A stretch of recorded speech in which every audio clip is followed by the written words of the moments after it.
Welcome, I am Sampstra Games and I'm going to walk you through resources, population, buildings, trade, health and more in Field of Glory Kingdoms.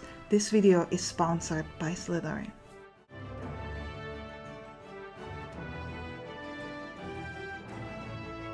Alright, let's begin by talking about national resources. You can see them up here. You have money, manpower, metal, legacy and authority. I'll have a separate tutorial for both legacy and authority.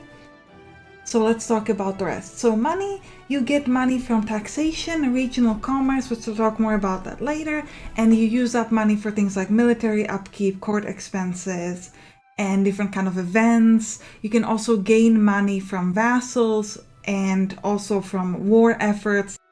Manpower is used for military recruitment and upkeep, and it is gained on a regional level. You can see the manpower that each region generates by clicking on the region and looking over here. But here you can see the combined value on national level. And the same thing for metal. You can see how much metal a different province or region provides by clicking on the province or region, and here you can see it accumulated globally. Now what is important is that all three of these have a limit of how much you can have stored. So for manpower and metal, this depends on the amount of equipment that you have. So you're looking at your total equipment production along the entire nation, which for us is 422, and that allows us to store the 198 bundle of metal.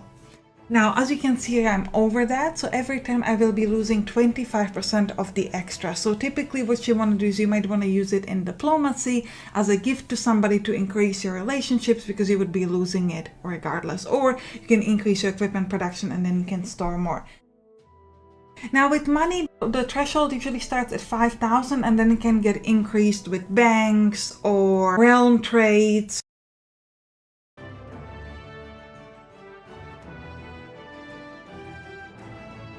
Let's talk about population. There are 4 types of people in the game. We've got peasants, we've got freemen, noblemen, and clergy.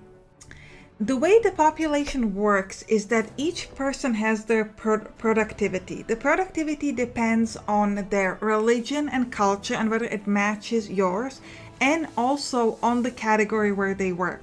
Now there are 6 categories where people can work, and if you put them in that category, the amount of productivity that they have will increase the associated resource with that category. So for example, if I add someone into the first category, which is agriculture, this person has productivity 5, I'll get 5 extra food because food is associated with agriculture. Food affects population growth, so how quickly you get the next person. The second category is industry. The associated resource is infrastructure, which is important to maintain buildings, and also it determines how quickly you build a new building. Commerce, which gives you money. Military, which gives you equipment, though I would usually recommend trying to get equipment differently than by just putting people here, but it's an option. And then piety, which gives you piety, and stewardship, which gives you stewardship. Not everyone can work in the same category. Peasants can work in agriculture or industry. Freemen can work in agriculture, industry, or commerce. Noblemen can work in stewardship, military, or commerce. And clergy can work in piety or industry.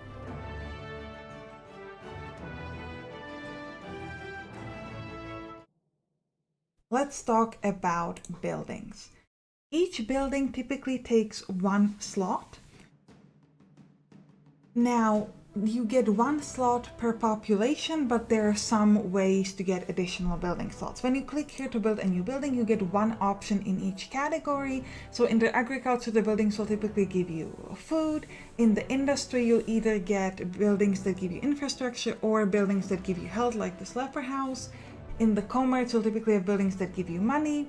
But as you can see over here, it doesn't just have to give you that 1 category like money. Like this one also gives you piety and stewardship, and also legacy. In the military category especially, there are a variety of different buildings. You can get buildings that will unlock new units, like this fortified manor, which will unlock a unit called Regina. You can have buildings that increase your fortification level or your walls. You can have buildings that remove negative effects on unit, and etc.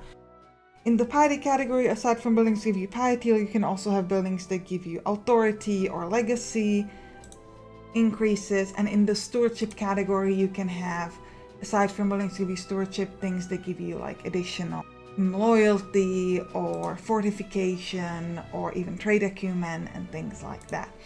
Now, also some buildings are milestone structures, and what they mean is that they will unlock several other buildings that you can now build once you have this. So for example, this fortified manor will unlock additional military buildings, or a trader's bureau unlocks a variety of new buildings in the commerce category. Each building has some infrastructure upkeep. You can see it over here, and if your infrastructure is a negative, a building might get dismantled. Now, buildings might also produce or require a certain good to function. For example, this stud produces horses, or this prestige clothier requires cloth in order to function. There can also be bonuses from other goods. For example, if there is indigo in the region, the prestige clothier will give you additional piety, stewardship, and money. Now, that leads me to the next category, which is trade.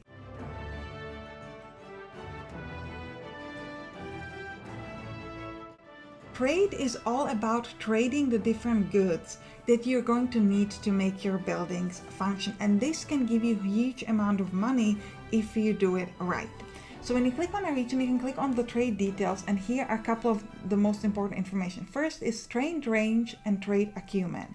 Trade range is the range, how far around you can go to trade for goods. So here I have trade range of 3, so I can go up to 3 regions away from my region in order to be able to trade goods, but no further. Trade acumen is very important because this determines how successful your merchant is and how likely you are to gain a good that you want. This is especially important because what can happen in this game is that you produce a good, but if someone else has a better trade acumen than you, they're so good at sweet talking that you give them the good that you need. They will of course pay for it, but then you cannot use it. So this is very, very important. When a building needs a good, you can see it here by the arrow pointing towards it. So here, for example, I need wood for the charcoal burner. And you can either, if you have it locally, you can either get it locally, or you need to import it, or if you don't have it, it's going to be missing and you have to pay triple the price to get it. So here, let us look at wood. You can hover over wood and you can see I have 2 structures that need it, the charcoal burner and the mining exploitation. I am not producing it at all, so I'm importing it from Volhynia, and I would be importing it at full price, but I have some discounts, so it actually only cost me 2 instead of 3. But that's only 1 wood. I still need 1 wood for the charcoal burner. So this is in the category of missing trade goods, and you pay triple the price. So let me just explain the prices in a sort of basic way without any modifiers. If you sell a good, you get the full price. If you buy from yourself, so either from importing it locally or from a region that is within your territory, you pay half the price. What does that mean? Is that if you trade with yourself, you gain a profit of half the price of the good. If you buy from a different nation, you pay the full price, and if it's a missing good, you pay triple the price. However, there are many modifiers that affect this. First of all, trade acumen lowers by 1 gold cost of a missing trade good for every 2 points of trade acumen. It cannot go below 50% of the initial cost. Then your income can be affected by the commerce here. So this is a combination of any trades that you have on your region and also on your national levels. So that's why any income is half. For example, here I'm supposed to get the full value for the cloth 4, but I actually only get 2. Now let's talk about bonus goods. as opposed to the needed goods, where if you need it, you have to have the right amounts. If you need it 3 times, you need to import it or get it or produce it 3 times or pay the penalty amount. Bonus goods doesn't work that way. If you have it in your region, either through importing it because you need it or because you produce it, every single building can use it for free for its bonus. So for example, here my Traders Bureau gives me a bonus for tiles and bricks, and I'm importing it because I need it for the Freeman College.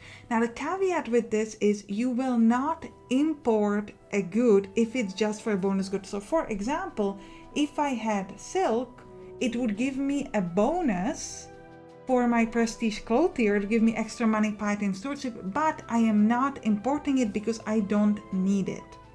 What do you want to do? Well, if you think that the bonus is worth it, you might want to get a building that needs it in order to import it, or a building that produces it in order to use it as a bonus good. Another benefit is if you're producing that good, even if you export it to somewhere else, you can still use it as a bonus at home. The really cool thing is that you can actually get the bonus if any adjacent region produces or imports the good that you need. Now, one thing to keep in mind is that if a good is missing, you will not get the bonus for it. You will pay triple the price of the good to make it functional. So here I will pay triple the price for horses to get to the stable, but I will not get the bonus for the horses.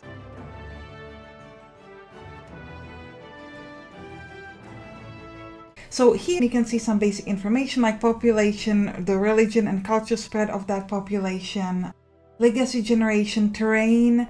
Terrain affects the productivity of like peasants and freemen. Your defense of a region, there are 3 things here: fortification, wall levels, and garrisons. So garrisons are basically units that will be defending this region. And then you can of course put an army in there, but this is just the basic defense. Then you have fortification. You want to raise the fortification value, so eventually you're going to be able to build more permanent forts like castles or fortress. Like for example this fortified manor, which among other things gives me walls. And these are very important in sieges. There's more on this in my warfare tutorial. And then you can see local authority, loyalty, and building slots.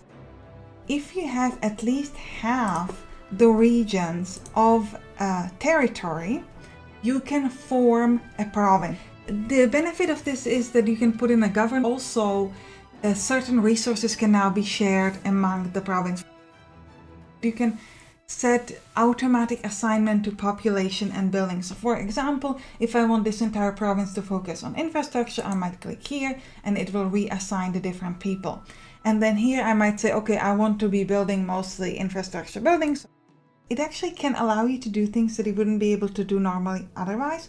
For example, I cannot set anything to build because I've used up all my building slot. But sometimes there are certain buildings that don't require any slot usage and I can't assign them. But if you set this here, for example, to infrastructure, you might be able to see that, okay, Lublin now is doing a regional roads, which is an upgrade, but I wasn't able to click on it otherwise.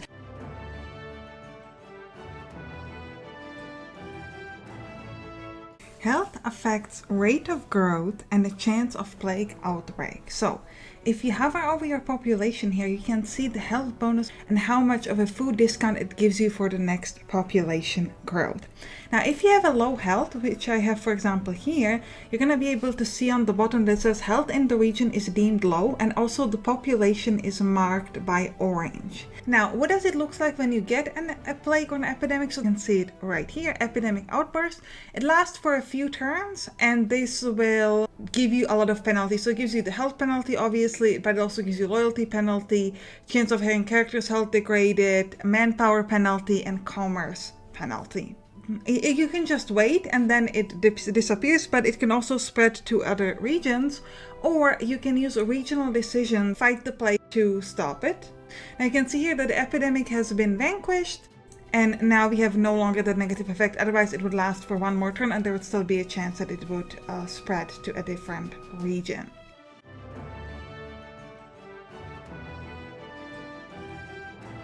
Next, let's talk about bandits, thieves, and occultists. So, first up, bandits. If your stewardship is less than twice the population in your region, you have a chance to get bandits. You can also gain bandits from disbanding a mercenary company. If your piety and loyalty is low, you'll have a chance of occultists. How to deal with them? Well, you can use this remove hostiles regional decision. If your stewardship is less than 50% of the money that you gain per turn, then you'll have a chance of they have a Thieves gang is here, and then a Thieves hideout gives you significant penalty to commerce, taxation, and etc. Thank you so much for watching. I'll see you in the next story.